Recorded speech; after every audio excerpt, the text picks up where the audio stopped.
Mchana wa leo nikuletee neno la Mungu.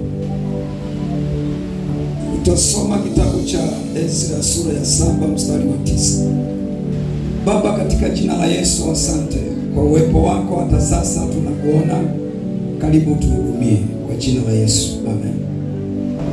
Kitabu cha Ezra sura ile ya 7 na ule mstari wa 9, maandiko yanasema kama ifuatavyo: maana alianza kukwea kutoka Babeli siku ya kwanza ya mwezi wa kwanza, naye akafika Yerusalemu siku ya kwanza ya mwezi wa 5, kama mkono mwema wa Mungu wake ulivyokuwa pamoja naye. Katika kusoma Biblia, tarehe 1 mwezi Januari ni siku ambayo Ezra alianza safari kutoka Babeli uhamishoni au tumwani. Ni siku ambayo alianza safari na alifika Yerusalemu tarehe 1 mwezi wa 5. Tunaposoma Biblia katika Agano la Kale, huwa kuna maana ya kiroho kama picha ya Agano Jipya pia. Kutoka Babeli kwenda Yerusalemu ni sawa safari yetu ya kiroho. Ezra tunavyomsoma alikuwa ni kuhani na mwalimu wa sheria. Huyu alirudi kutoka Babeli kwenda Yerusalemu. Ezra huyu alikuwa kuhani na mwalimu. Sasa Ezra kuwa kuhani na mwalimu, hii inakuwa ni sawa na jinsi ambavyo Kristo alikuwa au ni kuhani mkuu. Leo hii Kristo ni kuhani wetu mkuu na mwalimu wa kweli. Anajieleza yeye kwamba ndiye njia na kweli na uzima. Kwa hiyo kama Ezra alivyokuwa kuhani na mwalimu, hali kadhalika Kristo ni kuhani, tena kuhani mkuu na mwalimu wa kweli. Na Ezra alikuja kwa watu waliokuwa na haja ya kujifunza sheria, sawa na ambavyo Kristo alikuja kwa watu waliopotea ili kuwafundisha njia ya wokovu. Kwa unamsoma Ezra anatoa picha kama vile picha ya Kristo. Bwana Yesu asifiwe sana. Kwa hiyo Kristo ndiye kiongozi halisi wa safari yetu ya kiroho, kama Ezra alivyowaongoza watu kurudi Yerusalemu. Na tunaposoma au tunapoona neno Babeli hadi Yerusalemu, hii na mfano wa safari yetu ya kiroho kama ambavyo nimekwambia hapo. Lakini neno Babeli, ukisoma Mwanzo 11, Mungu alipokuwa amewaambia watu wazae na kuongezeka wajaze nchi, wao hawakuona kuwa ni jambo la maana kusambaa. Badala yake waliamua kujenga mnara ili wakae mahali pamoja. Na walijenga mnara wapi? Ni Babeli, au katika mji wa Shina. Ndiyo Babeli hiyo. Neno Babeli linatafsiriwa kibiblia kuwa na maana ya machafuko. Babeli kibiblia maana yake ni machafuko au uasi. Kwa hiyo tunapotamka hilo neno Babeli, ni mfano wa machafuko au uasi, au mfano wa maisha ya kidunia. Hiyo ndiyo neno Babeli, au maana yake nyingine ni utumwa wa kiroho. Kama Ezra anatoka Babeli na watu wake kwenda Yerusalemu, ni mfano wa Kristo kuwatoa watu kwenye dhambi, au ni mfano wa mchungaji wenu Ezra wale kuhubiri mafundisho yanayowatoa watu kwenye mfumo wa dunia, mafundisho yenye kuwatoa watu kwenye dhambi, kwenye uasi na kuwaleta kwenye ukamilifu wa Mungu. Babeli hadi Yerusalemu. Mwanamke mwenye jeuri, maana yake hajatoka Babeli. Mwanaume yeyote anayetaka kutoa matumizi kwa mke wake anaenda kuhesabia chooni, huyu hajatoka Babeli bado. Ila aliyetoka Babeli sasa yuko Yerusalemu.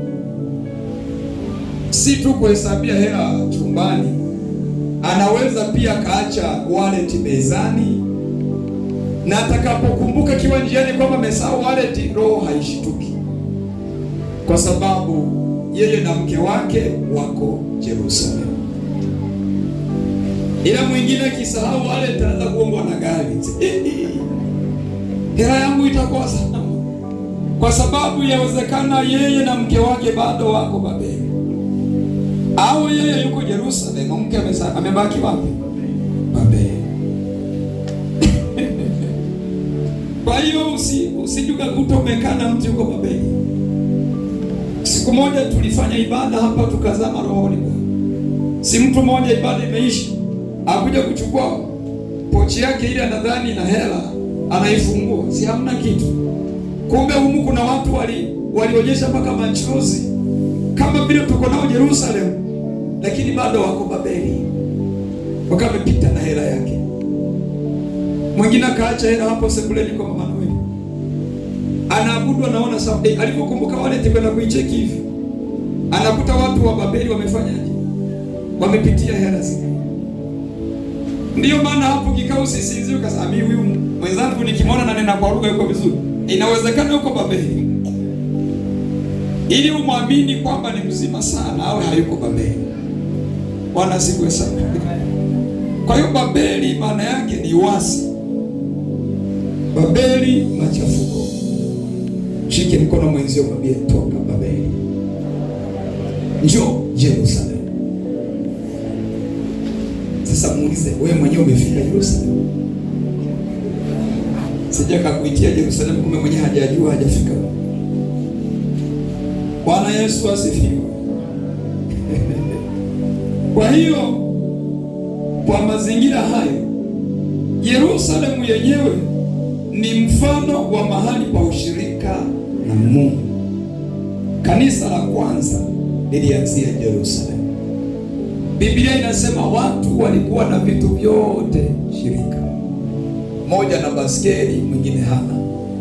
Akitaka kwenda kwa mnyamani, anachukua tu, anaenda kwa amani kabisa, kwa sababu atarudisha. Mwingine anaweza kununua nyama, mwingine hawezi. Ulikuwa na uwezo wa kuchukua nyama kwenye bakuli la mwenzio mwenye nyama, na yeye alikuwa na amani kula matembele yako, kwa sababu wako Yerusalemu. Ndio kanisa lilikuwa. Mungu anataka kutuona leo kama watu ambao wako Yerusalemu, watu ambao hatuna unafiki, watu ambao hatuna fitina, watu ambao yale tunayoyaongea ni kweli, ndivyo yalivyo. Yes, ndivyo yalivyo. Walikuwa na vitu vyote shirika. Manaka ikwambia chukua 10,000, hiyo imetoka moyoni. Usikie hii kutangaza kwa watu mnavyofanya nyewe. Wao kimpa hela, washangaa mwenzi ameshona kagauni, amekaa na wenzi, sasa nyewe mnaona amependeza. Bibi kama sio bibi yule, yule alikuwa amechoka kabisa. Wewe bado uko Babeli. Uko Babeli. Ukakuta mke, ukirudi nyumbani unategemea unajaza, nikifika najua mke wangu atakuwa ameshaniandalia chakula nini safi, na umeshabuni kwamba yawezekana kwa vyovyote vile kwa ile niliyoacha, yaani kama atakosa vingi lazima kuku leo nakula kuku. Unafika unakuta hata matembele yenyewe hayajawekwa hapo, na mwenzio amelala. Mbaya zaidi unamuuliza, ulihemea? Akuuliza hivi, kwani umeniachia hela? Kupela uliacha. Alafu nauliza, wewe si nilikuachia hela? Hapo nakwambia, uliniachia shilingi ngapi? Nauliza, wewe si niliacha 10,000? Yaani wewe kweli 10,000 ndio ya kuniachia mimi? Ukiona mtu wa aina hii, kabla hujashusha ngumi, wewe unaishi na mtu ambaye yuko wapi? Babeli. Ndo hapo sasa, ndo hapo kapeleka kunywa damu bila hata kukwambia. Mke anaingiaje kwenye mikopo bila kumwambia mume? Yuko Babeli. Kwa sababu wale waliokuwa Yerusalemu walikuwa wanafanya mambo kwa ushirikiano. Kama uko Yerusalemu, kwa nini mnafichana? Tunafahamu kama mume hajaokoka anaweza kaleta shida, lakini huyu ambaye kwa Yesu ni Bwana na yeye anasema Yesu ni Bwana, kwa nini asijue? Sasa mchungaji mwingine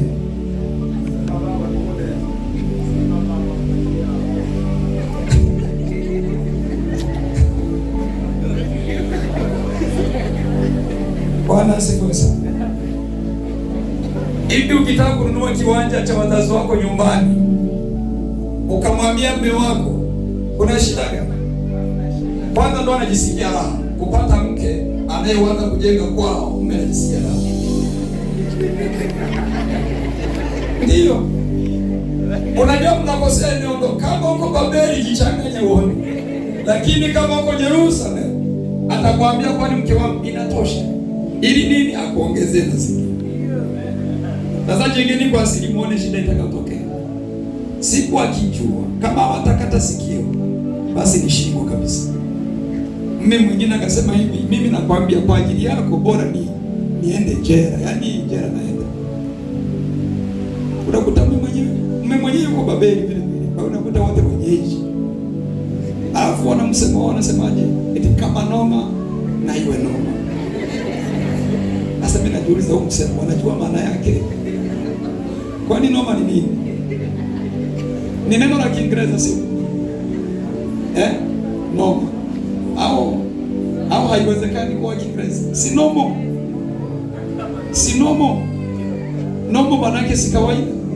Sasa unapotuambia noma na iwe noma, kwa maana tutangazia shari. Unaona vinaenda. Shida ni kwamba mtu uko kwenye vurugu. Si Babeli ni vurugu. Babeli vurugu maana yake.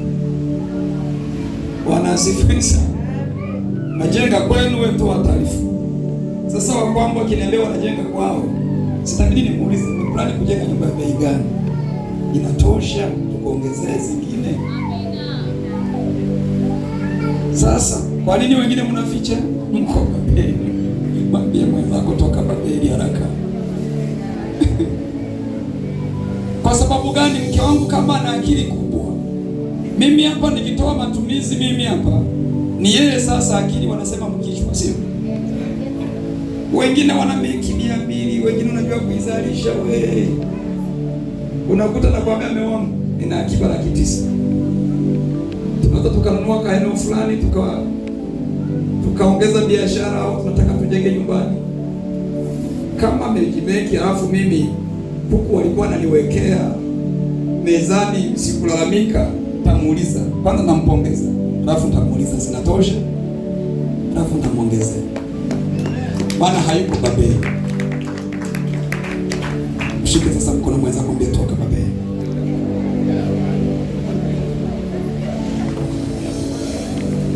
Bwana Yesu asifiwe. Safari hii ya kutoka Babeli hadi Jerusalem.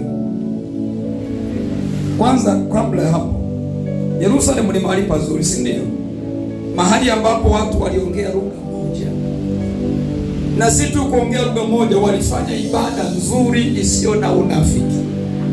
Kumbe tunahitaji kama kanisa tufike mahali ambapo kwanza tunakuwa na lugha moja, tunakuwa na nia moja, tunafanya ibada moja isiyo na unafiki kwa Mungu wetu. Babeli machafuko, Yerusalemu mahali penye ukamilifu, mahali penye ibada ya kweli. Geukie mwenzako mwambie rudi Babeli na ni Yerusalemu. Kwa hiyo Kristo ndiye kiongozi halisi wa safari yetu ya kiroho, kama Ezra alivyoongoza watu kurudi Yerusalemu. Lakini pia sisi tumeitwa kutoka katika ulimwengu wa dhambi, yaani Babeli. Kwa hiyo tunatakiwa kutafsiri kwa njia, tunatakiwa kusafiri kwa njia unaijua?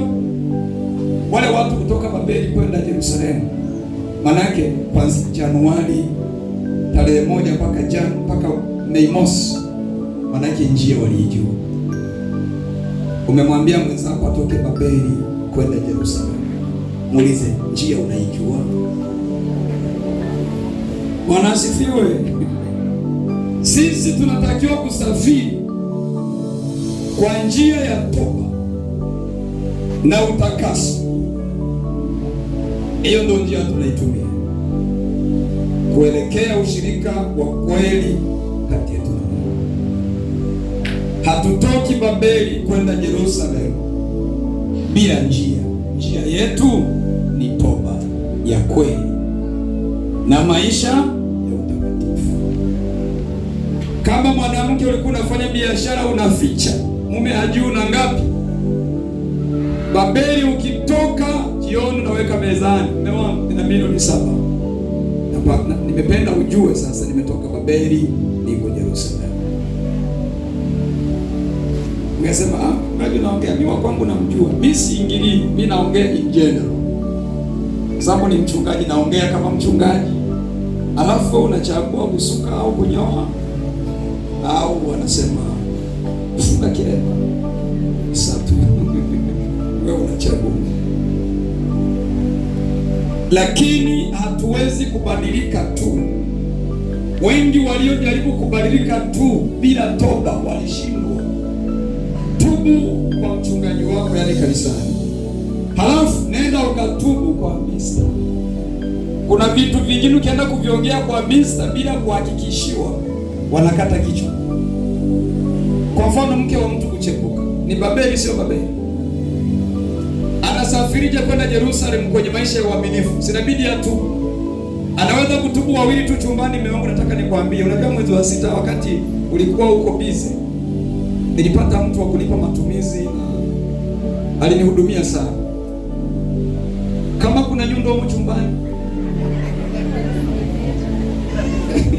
labda ujiandaa ufiche vitu vyote hatari.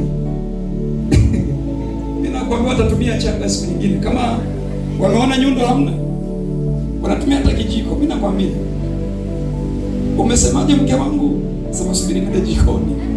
Kama umeenda kuleta nini? Kibao cha mbuzi. Tunasafiri kutoka Babeli kwenda Yerusalemu ni kwa njia ya toba, ila tushauriane tujue zingine zinaendaje. Maana unatakiwa kusafiri kweli. Sasa inabidi utubu. Unatubuje?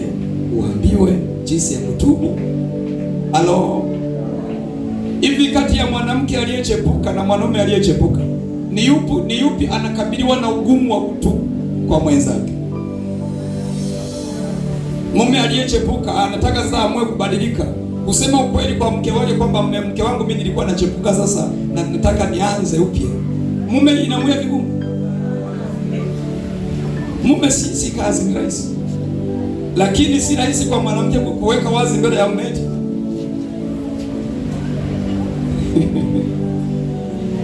Tunakabiliwa na safari kutoka Babeli kwenda Yerusalemu. Haleluya! Mmoja nasemaje? Mbona tu yote anataka kusema, ndugu yangu, mke, unajua mke yeye alivyoumbwa amewekewa na akiba fulani kakuweza kuvumilia. Hata sasa hivi anajua kama mume anachepuka, si unajua, ila amevumilia. Kwa siku utakapoamua kusema wazi, ni kama umemsaidia, maana alikuwa anajua ukweli. Na mke, inauma mke akitendewa vibaya hivyo, lakini ana uwezo wa kuvumilia. Mume ajue mke wake anachukuliwa, my friend.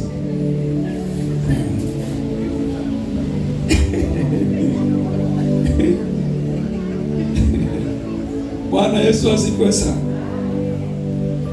Wanaume wenzangu, mpo kati ya wewe mwanaume kuchepuka au mke kuchepuka kwenye kutengeneza, yupi mwenye hukumu? Mwanamke, si ndio? Ila mwanaume ni sipo. Swali ni mwanaume ni inamwe vigumu. Wewe. Hey. Na nikwambie kwa experience nilionayo, wachepukaji wengi ni wanaume. Na wengi wake zao wanajua, ila wanaandaa ugali jioni, hawana shida wenzao. Asa juzi nimemwona mtu mmoja Rwanda anasema hivi, mwanamke mmoja anasema hivi, Anasema chukueni mume wangu, shindane naye muda wote, mshindane naye, mpeleke kwenye kokote mnakojua, ila ninyi ni wa kushinda naye tu. Mimi ndo ninayelala naye usiku mzima, mume wako wangu. Ninyi mnayeshinda naye kwa muda, na mimi ninayelala naye usiku mzima. Nani anaenjoy? Huyo mwanamke umemwelewa? Maana yake ameshaona hao wengine ameshashindikana, lakini na mwako na yeye angalau ajifariji. Yes, anajifariji. Huyu mwanaume anayeshinda huko, siku atakapoamua sasa kumwambia mke wangu nimebadilika, unafikiri kuna ugumu?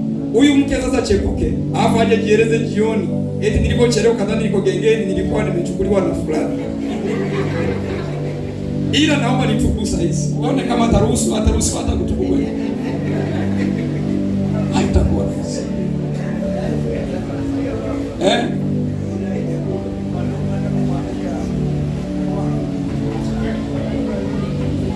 Yes, anasema huyu, ni rahisi sana mwanaume kukwambia mke wangu, yule mtoto anayepitaga pale na mwono, yule wangu yule. Mume rahisi. Lakini wengine mnalisha, unadhani wote wako hapo. Unadhani yani ajitose tu akosee. Usuli wa watoto hawawaji wabishi.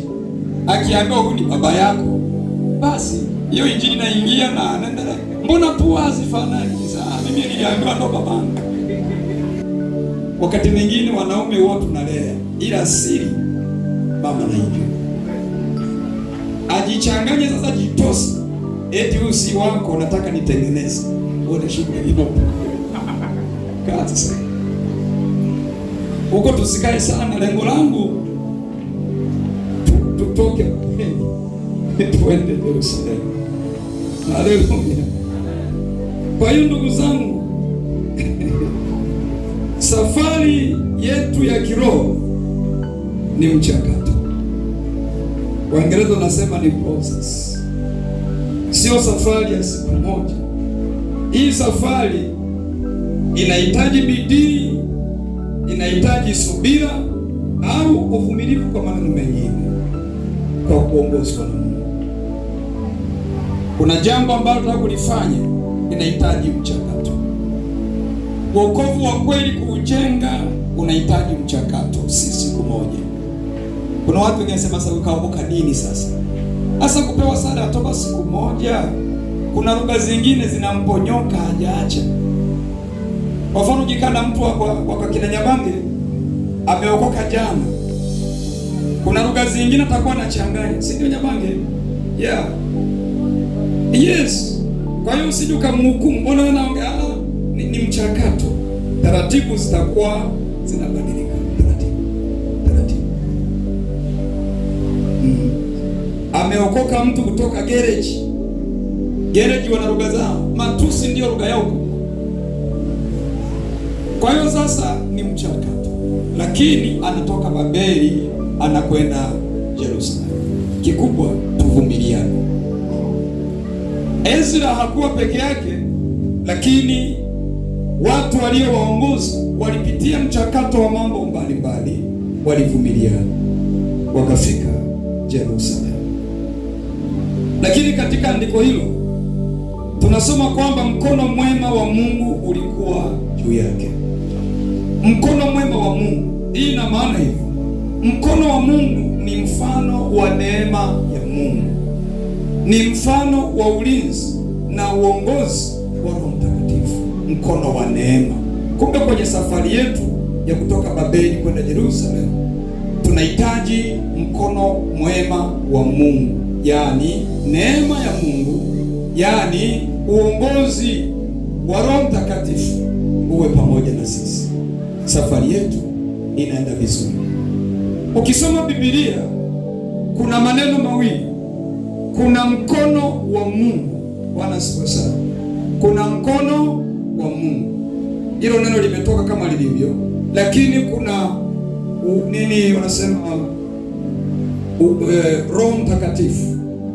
Vyote hivi vinasaidia kumwezesha mtu. Tunaposema mkono wa Mungu au neema ya Mungu, ni vitu ambavyo vinatumika kwa namna moja. Katika Isaya anasema mkono wangu sio mfupi hata ushindwe kuokoa. Sasa kitaalamu tunasema hivi, tunaposema mkono wa Mungu ni utendaji wa Mungu wa nje. Utendaji wa Mungu wa nje, huo tunasema ni mkono wa Mungu. Unaomba kazi, unaona umefanikiwa, mkono wa Mungu umekuwa pamoja na wewe. Utendaji wa Mungu wa nje. Utendaji wa Mungu wa ndani ndio ile neema. Unashangaa tumekaa, unateuliwa, unashangaa unafanya hivi, ndani yako kuna vitu vinasababisha tu wewe uonekane kuwa ni wa maana. Sasa tunahitaji vyote viwili. Amen. Mkono mwema wa Mungu ulikuwa juu yake. Kumbe ili ufanikiwe kutoka Babeli kwenda Yerusalemu, unahitaji mkono wa Mungu, yaani neema ya Mungu, uongozi wa Roho Mtakatifu uwe pamoja na wewe. Maana yake utafika kwa wakati, halafu hautakosea njia, kwa sababu kazi ya Roho Mtakatifu ni kumfundisha mtu kujua yampasayo kutenda. Haleluya! Mungu alimwongoza Ezra kila hatua. Sisi tuna hatua zetu za ujenzi, tunamwamini Mungu ndiye atakayetuongoza. Wewe una hatua zako ulizojiwekea kwenye maisha yako binafsi, mwamini Mungu ndiye atakaye kuongoza. Ni kuamini tu. Ezra alimwamini Mungu. Hakuweza kutoka Babeli kwenda Yerusalemu mpaka pale alipomwamini Mungu, maana anaenda Yerusalemu kwa sababu ya Mungu. Kwa hiyo na wewe kokote unakokwenda uone Mungu ndiye atakaye kusimamia. Hata hivyo, maisha yako mazuri utakayokuwa nayo, nyumba yako nzuri utakayokuwa nayo, watoto wazuri timamu utakaopewa, ni kwa ajili ya utukufu wa Mungu. Haitatufaa kuwa ni jambo la kujivuna, bali iwe ni kwa ajili ya utukufu wa Mungu. Kwa hiyo Mungu atakuwa pamoja na wewe. Ni kazi yako kuamini. Haleluya! Maisha yetu ya kiroho yanahitaji neema ya Mungu na wala si nguvu zetu. Kwa nguvu zetu, wewe na mimi utakubaliana kwamba tumeshindwa mengi. Kama ingefanikiwa leo, hata majina yetu yangekuwa yamebadilika. Lakini tumeshindwa mangapi? Mimi na wewe tumeshindwa mengi, lakini chini ya mkono wa Mungu tutatenda makuu, maana sio sisi bali ni Mungu anayetutendea. Bwana Yesu apewe sifa sana. Kwa hiyo ninapomalizia, nimalizie kwa kusema kila mmoja wetu yuko safarini kutoka Babeli, yaani kwenye dhambi, kwenye maisha ya matatizo, majanga, maisha ya uhitaji, kwenda Yerusalemu, mahali penye utimilifu, kwenye uwepo wa Mungu, au mahali pa ushirika kati yetu na Mungu, mahali pa kufurahi. Lakini tutaendaje? Tutaenda kwa kumtegemea Mungu. Haleluya! Kama Ezra, sisi pia tunahitaji kuongozwa na Kristo. Tunahitaji kuongozwa na Kristo. Tunahitaji kuwa na uvumilivu wa kiroho. Tunahitaji kumtegemea Mungu au kutegemea mkono wa Mungu. Hatuendi kwa mtaalamu sisi, ila tunategemea Mungu ndiye atakayetusaidia. Mwandishi mmoja akasema, hawa wanataja magari, hawa wanataja farasi, lakini sisi tutalitaja jina la Bwana. Ni Bwana tu ndiye atakayetusaidia. Wanaosema hutaolewa, lakini kwa sababu ya Bwana tarajia mume mzuri. Wanaosema hutazaa, lakini kwa sababu ya Bwana tarajia tu Mungu atakutendea. Wanaokutemea mpaka mate, maisha gani haya? Mpaka wanakuuliza wewe, Dar es Salaam, ungekuwa na akili si ungekuwa na hela? Ungekuwa na akili ungekuwa bado mpangaji. Acha waseme ni zamu yao, lakini kwa sababu ya huyu Bwana uliyemtegemea, wape muda. Waambie ninawapa muda. Ezra alikuwa na muda kuanzia Januari mosi mpaka Mei mosi. Ulikuwa ndio ule muda wa watu wanaweza wakasimanga, wa watu wanaweza wakasema, lakini muda wake kumbe ungejua ilikuwa ni Januari mosi hadi Mei boss. Muulize mwenzako, muda wako ni lini? Sasa muda wako ili uwe mfupi unahitaji nini? Unahitaji bidii. Unajua nikwambie siri, kwa nini Mei Mosi? Wangapi wanaelewa Mei Mosi maana yake? Sisi kama tuna Kiswahili kigumu. Mei Mosi maana yake ni tarehe 1 mwezi wa 5. Kwa nini tarehe 1 mwezi wa 5? Na kwa nini sio tarehe 30 mwezi Juni?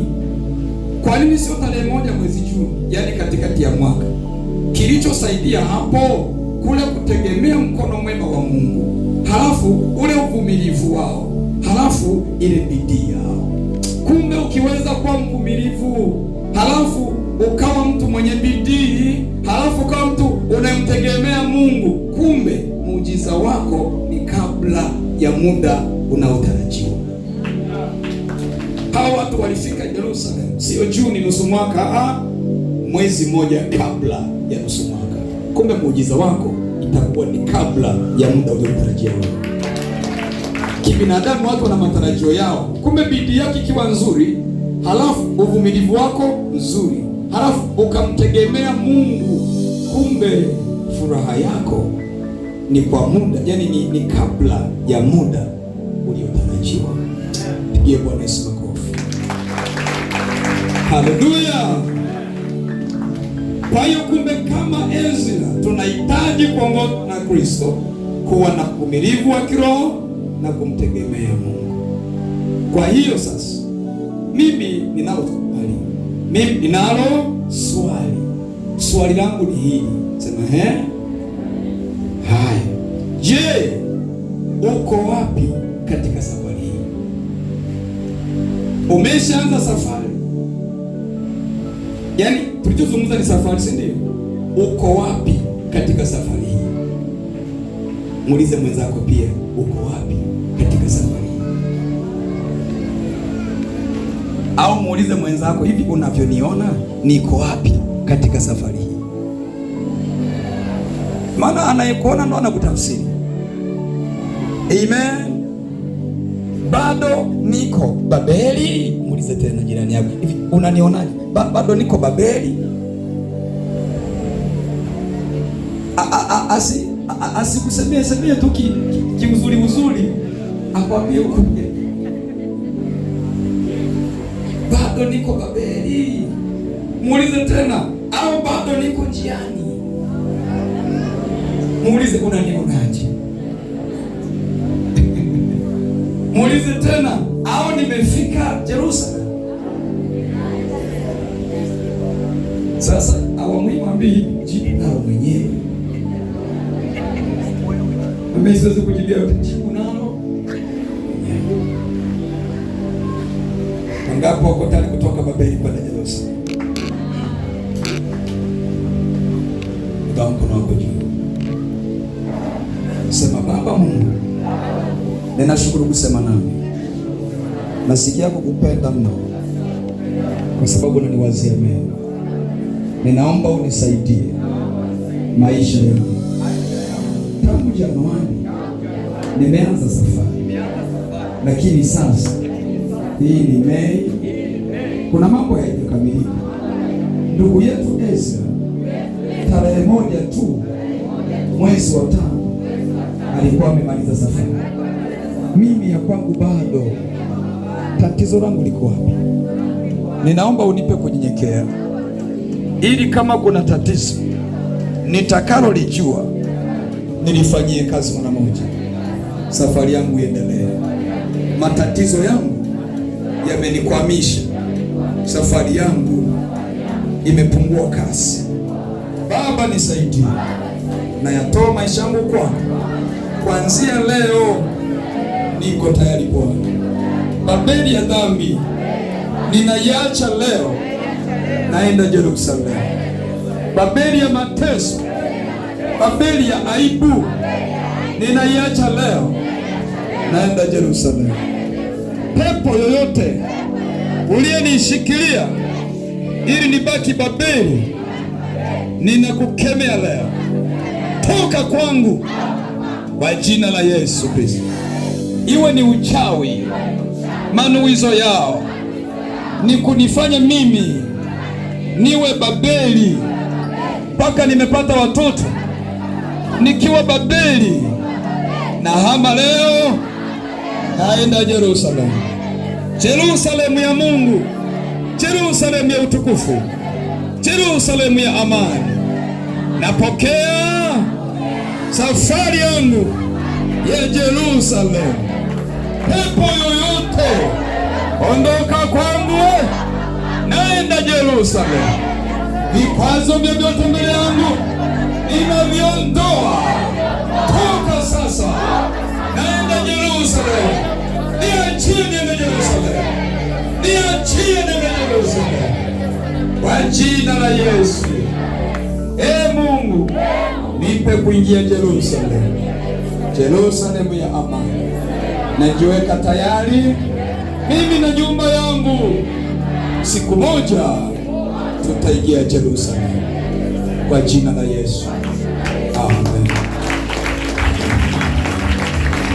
Baba uliye hai, bariki kanisa lako, wajalie kufika Yerusalemu, mahali ambapo watafurahi, watakuabudu, kukusifu na kukutukuza katika roho na kweli. Jitwalie utukufu kwa matendo makuu tendayo katikati yetu, kwa jina la Yesu Kristo. Amen. Kumbe na Yerusalemu tunaomba moja kwa moja, hata kama mjajiandaa kucheza, moja ni vibe watuletee Yerusalemu. Wewe mnaweza kukaa sasa, watuletee Yerusalemu wakati anakuja mambo mengine. Mungu wa mbinguni akubariki sana. Nawapenda, Mungu awe pamoja nanyi. Nawatakia juma la amani.